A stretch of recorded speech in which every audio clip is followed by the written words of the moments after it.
आंनि नामा रबिराम नार्जारी आरो आंखौ राजखान्थि नार्जारी नामबो मिथियो। आं गुमानिनो बे 2 नं गुमा सैथोपुर बलंजरानि आंनि जोनोम जायगा। दा नोंथांमोन खौ गिबियावनो आं आंनि गोसो गोरबोनिफ्राय धन्यबाद खालामदों नोंथांमोनखौ बेसिम सफैनो हानायनि थाखाय जे नोंथांमोना जोंनि गोसोनि साननायफोरखौ प्रसार खालामनो थाखाय जोंखौ हेल्प खालामनायनि थाखाय जोबोद धन्यबाद। जों दिनैबाव जुथुमनायनि गुबै जाहोना जाहैबाय जों दिनै मोनसे गोसोआव गाबखांनाय मोननानै दुखु मोननानै खुद्रि सारनानै जों बेवहाय जुथुमनाय हाबाफारि लादों। बेयो जाबाय जों एपिबि दोलोनिफ्राय अल्टारनेटिभ पार्टी अफ बर'लेण्डनिफ्राय जोङो गसाइगाव जिल्लानि सिङाव गुमा 2 नं गुमानि आन्दाराव जोङो दा जुथुमदों। बेवहाय जों सारियाव जों जिरायनानै दङ। आंजों लोगोसे जोंनि जेनेरेल सेक्रेटारि अर्गानाइजेसनेल गसाइगाव जिल्लानि आरो ओरै दङ जोंहा गुमा ब्लकनि प्रेसिडेन्ट, गुमा ब्लकनि सेक्रेटारि आरो ओरै दङ जोंहा सेन्ट्रेल इउथनि एजिएस आरो जोंहा मेम्बारफोर दङ आरो जोंहा प्राइमारिफोरनि जों गोबां प्रेसिडेन्ट सेक्रेटारिफोर जों बाव जुथुमदों आरो जोंनि गोबां हार्डकप जोंनि सोद्रोमाफोर जों बाव जुथुमदों। गुबै जाहोनानो बेनो जों मोनसे खुद्रि साननाय जों फोसावनो दिनै जों रेडि जादों। बेजों लोगोसे जों रिजाइनेसनबो जों दिनै साबमिट खालामगोन नोंथांमोननि बे मिडियानि थ्रुयै। आंबो आंनि रिजाइनेसन पेपारखौ नोंथांमोननि अनलाइननि नोंथांमोननि बे मिडियानि थ्रुयैनो आंबो नोंथांमोननि थ्रुयैनो आं फोसावबाय जे आंबो दिनैनिफ्राय बे एपिबि दोलोनि सोद्रोमा नंला। मानो होनबा बेवहाय जोंहा थानायनि जेबो मोन्थाय गैया। जाहोना जाहैबाय बेनो जोङो एपिबिखौ 2025नि जों थांनाय एप्रिल दाननि 2 तारिखआव जों बेखौ दादोंमोन। बे दानाय समाव जों गोबां जों सिन्था धारा लानानै जों खोथा लालायनानै जों दानाय जादोंमोन। नाथाय बै समफ्राव जेरैबायदि जों खोथाजों जों दादोंमोन जों एपिबि हान्जाया थारैनो जोंनि बिटिसि ओनसोलाव मोजां मोनसे परिबेस लाबोसिगोन होननानै जों सानदोंमोन। नाथाय जोङो दिनै नुनो मोनदों जोङो बेबायदि परिबेसखौ जों नुनो मोनाखै। मानो होनब्ला जों बे एपिबि दोलोआव थानानै जों जेबायदि जोङो बे ओनसोलनि जोंनि कर्मकर्ताफ्रा जोङो बेनि सोद्रोमाफ्रा सान हर जों दुखु खस्थ' लानानै जोंनि खामानि मावनायनि सायाव जोंनि दैदेनगिरिफोरा जोंखौ नुसनाखै। जोंखौ ओरैनो आन्डारस्टिमेट खालामनानै जोंखौहाय बायदि बायदि बिथांमोना बुङो आरो सोरनिबा थुनज्लायनाय सोरनिबा गावखौ अनजानो लुबैनानै भाषा बुंनायावनो बिथांमोना गलिनानै गोदाव सोराव आननेसेसारि गावनि सोद्रोमाफोरनि गेजेराव आननेसेसारि खोथा बुंनायखौ जों मोनदों। दिनै जोङो बहुद जों सैज खालामबाय। जों गोबां डिप्राइभ जानायखाय जोङो गावखौ सैज खालामनो हायैलाय जोङो बिनि सिगांबो जों बिभिन्न माबाफ्राव थानानै जों बिदि डिप्राइभ खालामजाखानायखाय जों दिनैबो आरो नैबे गोदानै दाजानाय एपिबि हान्जाजों जों आरोबाव डिप्राइभ खालामजानो थांनायखाय जों दिनै गावखौनो जों सतर्क खालामदों। जों दिनै नुनो मोनदों दिनै फैनोसै दिनै जों एथ' दुखु खस्थ' लानानै जों बे गुमा ओनसोलखौ जों एथ' मोजां खामानि मावनानै सान हर मावनानै जोङो रायजो राजाखौ जोङो सतर्क खालामनो हादोंमोन। जों सांग्रांथि लाबोनो हादोंमोन। जोंनि ओनसोला गुमा ओनसोला बहुद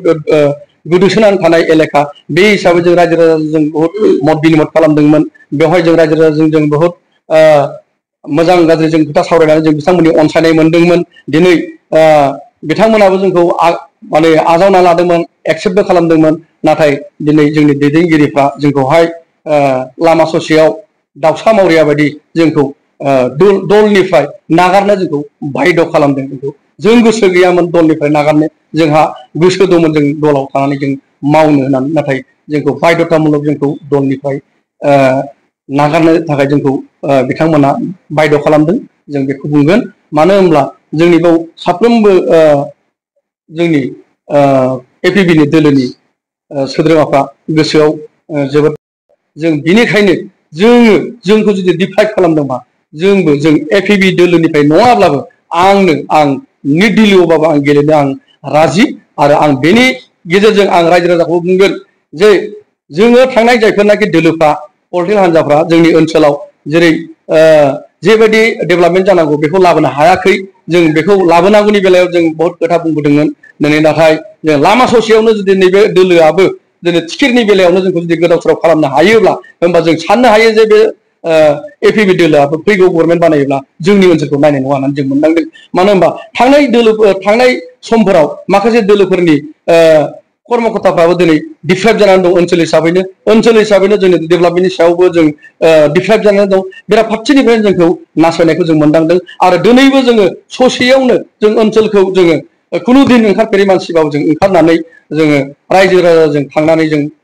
जिरायहैनायाव मोजां गाज्रि खोथा सावरायलायनायाव जोङो दिनै मोजां अनसायनाय मोनदोंमोन जे जों सानदोंमोन बेनि थ्रुयै जों मोजां माबा मोनसे एपिबिनि थ्रुयै माबा मोनसे मोजां लाबोनो हासिगोन होनना सानदोंमोन नाथाय जों जा नुबाय बेवहाय जों लामा ससेयावनो जोङो दिनै जोंनि सायाव गाद्दारि बेबहारखौ जों नुदों बेवहाय दिनै इनचार्ज हिसाबै जोंनियावहाय फाथायहरदोंमोन इनचार्जफ्राबो फैनानै दिनै उइदाउट कनसार्न जोंनि ब्लक प्रेसिडेन्ट ब्लक सेक्रेटारि बिनि कनसार्न लायालासे दिनै सोरबा सासे केन्डिडेट जेरै दिलबार हुसेन होननाय बिथां केन्डिडेट बिथांनि एंगेलजों बिथांनिफ्राय एसे एनै खरसा लानानै बिथांनि जानानै भाषा बुंनायखौ जों नुदों आरो बिथांनि जानानै जों प्राइमारिखौ जोंनि बे टिमानो जोंनि प्राइमारिखौ जों टटेल दाजोबदों बुथखौबो जोंनि बे टिमानो दाजोबदों दिनै बिनि बे टिमाव थानायखिनि दानायावबो जोंखौहाय जोंनि खामानि मावाखै होननानै सोरबा सासे सानैखौ लांनानै उल्था खालामहैजोबदों जोङो जोंनि बेफोरबायदि दुखुनांथाव जे जोंनि रिपर्ट हरनाया दिनै जोंनि थाखाय बहुत दुर्भाग्यजनक आरो जों दिनै जों हिसाब मोनदोंमोन बे गुमायावहाय दिनै टटेल 12 जनसो जोंनाव माइनरिटि केन्डिडेट जानो थांगासिनो दं टटेल 63,000 सामथिं माबा दङ जोंनाव मुस्लिम भटार्स दं आरो अन्यान्य जोंनाव 34सो जोंनावहाय भटार्सफोर दं बे हिसाबै दिनै बिभिन्न दोलोफ्राबो दिनै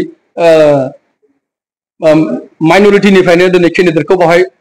फसंदों आरो थिग जोंबो बेखायनो जों मोनसे मोजां सुबिदाखौ नुहुरदोंमोन बिभिन्न दलनिफ्रायनो जुदि बाव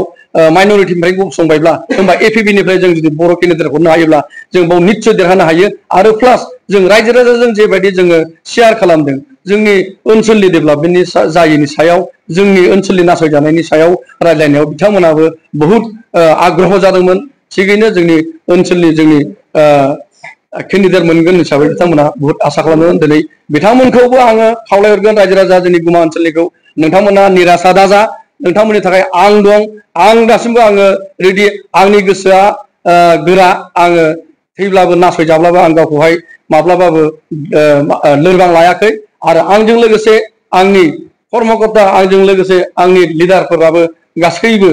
गोरायैनो दङ जों स्ट्रं दं जों जेरैबो मावगोन जोंनि प्राइमारि बुथ गासैबो स्ट्रं दं जों निर्दलीय हिसाबैबाबो जों जेरैबाबो जों गेलेनानै देरहागोन जों बिथांमोननो जबाब होगोन जों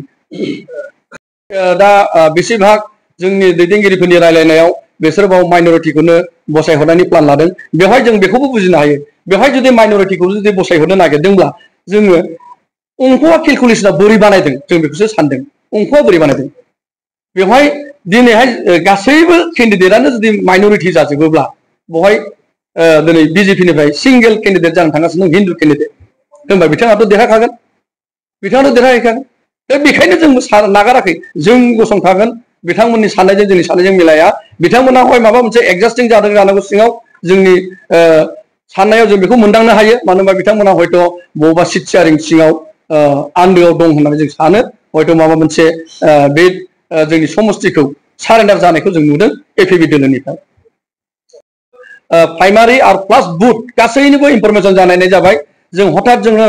प्रग्राम लानो गोनां जानायखाय सर्ट टाइमनि बेलायाव जों मानसिखौ जों कालेक्ट खालामजोबनो हायाखै गासैबो मानसिफ्रा जोंजोंहाय कनसार्नाव दङ आरो बिसोर जोंनि आखाइजोंनो दाजाखानाय हिसाबै जोंजों बिथांमोना अलिनन जानानै दं दिनै एपिबि हिसाबै दिनै जोंखौ जेबायदि कार्यकलाप खालामदों जोंखौ गाबोन गभर्नमेन्टआ फैयोबा बिसोर जोंखौ नाफ्रेट खालामैनि खुनु खोथा गैया दिनै जुदि जोंखौ लामा ससेयावनो जोंनि खोथाफ्रा जुदि सोलिखायाबा गाबोन समफोर गभर्नमेन्ट जानायनि उनाव बिसोर जोंखौ नायगोन होननानै जों बाव मिजिंथिनो हाया मानो होनबा बे जोंनि एपिबि बे दोलोआ जोंखौ जिन्दगि जोंखौ साक्सेस खालामनो हानाय नङा जों बेखौ जों नुनो मोनदों आरो